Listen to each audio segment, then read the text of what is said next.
How's it going, everyone? It's Sam. Today we're taking a look at my August dividends, and this is something that I've been trying to grow over time. And if you don't know what dividends are, they are payments that companies make straight to you for holding onto their shares or their stocks. So this is something that hopefully will grow over time. It fluctuates a little bit every month, obviously, because companies don't pay the same dividends every month. Some companies pay them quarterly. So it changes every month what you get paid. Companies go up and down with their dividends. But this is something where you can get passive income. You put your money aside and some company pays you money, hopefully for the rest of your life. This is something that I've made a priority, especially over the last 10 weeks, because I started my dividend investing challenge where I invest $100 a week into dividend paying stocks. And right now, those dividend paying stocks on average pay me about 3.5% dividend. So that is going to be something that grows over time. It's something that you can watch every week, and hopefully you take part in it with me. If you want to start investing and you want a really good brokerage or a really good company to invest with that is really good for dividend investing, I would suggest M1 Finance. They're what I use, and I've linked to them in the description. But I really like them because you can only trade so often on the platform, so you're not trying to get in and out of stocks every day. That's not really what you want with dividend investing. So they have a lot of other great features. So there's actually a review video I'll show here if you want to check it out. But they are my favorite company to use, and you can definitely get started with them pretty easily. So follow that link down in the description if you want to. But before we get into this too, if you don't mind hitting the like button, I would really appreciate it. It means a lot. And if you haven't already hit subscribe, please hit subscribe. We're really close, or maybe we're already past it by the time you see this, to 7,000 subscribers. Thank you guys so much, and let's get into it. So this last month, I actually skipped a month between June dividends and August dividends. I didn't really realize it, but I hadn't done them. I hadn't calculated the dividends. But this last month, in my M1 Finance portfolio, I had only $8.81 in dividends. And I'll show you here, I didn't have a very big month. As you can see, there have been some really sizable dividends if you look over the last couple months, especially June here with a lot of different dividends being paid to me. And then July with a couple big dividend payments, so $18, $8, $6. But then, as you can see in August, I only got 3 small dividend payments, 2 from monthly dividend paying stocks, SPHD, and then Realty Income, then 1 from AT&T. So this has not been a great month for me in dividends in M1 Finance. This is my main portfolio. It has about $17,000. But I don't have all dividend paying stocks in there. I have a lot of growth stocks like Facebook and Tesla. So it's about split half and half. Now, the exciting thing is in my dividend investing portfolio that I started just about 9 weeks ago or 10 weeks ago, I started to get my first dividends. So I'm up pretty well on this portfolio overall, about 11% in 2 months.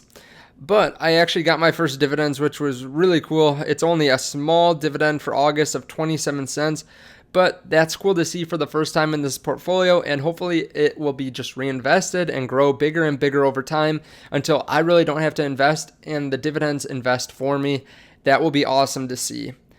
Now, I have several different accounts. I have a Robinhood account too. That paid me about $5.01, so I won't show every account on here, but that paid me about $5.01. I have Fidelity, which is where I have most of my retirement funds, and they pay $0. So 3 months in a row, all my retirement funds are in there. And I think the funds in there only pay a dividend twice a year, but they are invested mostly in index funds, so they don't pay regularly by any means. Now, my 401k had $0. That is also in Fidelity. Those are invested in index funds too, and I have them invested in the S&P 500, a small cap, and a mid cap. So those really don't pay dividends too often either. HSA didn't pay anything, again, index funds. And then my RIA, which is a retirement investment account, which is held through my work. It's kind of like a pension account where I don't have to invest, but my company puts in money for me and it gains interest at a certain interest rate. It's really similar to a dividend. So it just puts it back into that plan and then it gives itself more interest and so on and so forth. That paid me about $5.66. So I'm lucky enough to have that. It's not anything that I can put money in, but something that my company puts money in. So slowly you can see it kind of growing about 25 cents a month or so. Then in WeBull, I didn't get anything either. I don't hold much in there. but I have about $35,000 in investment accounts. So I should be getting, if I get about a 2% return, I should be getting about $640 a year.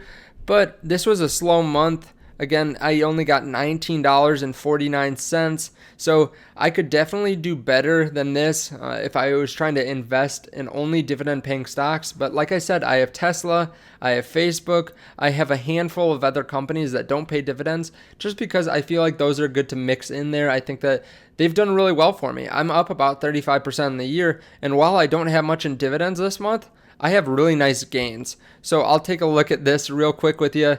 My gains for my M1 finance portfolio, and I didn't put any money into this, it went up about $1,840 throughout the month of August. Now my Robinhood portfolio went up $316. My Fidelity went up $520. My 401k went up $590, which I invested in that. My HSA went up $385. I've already maxed that out for the year, so I didn't put any more money in there.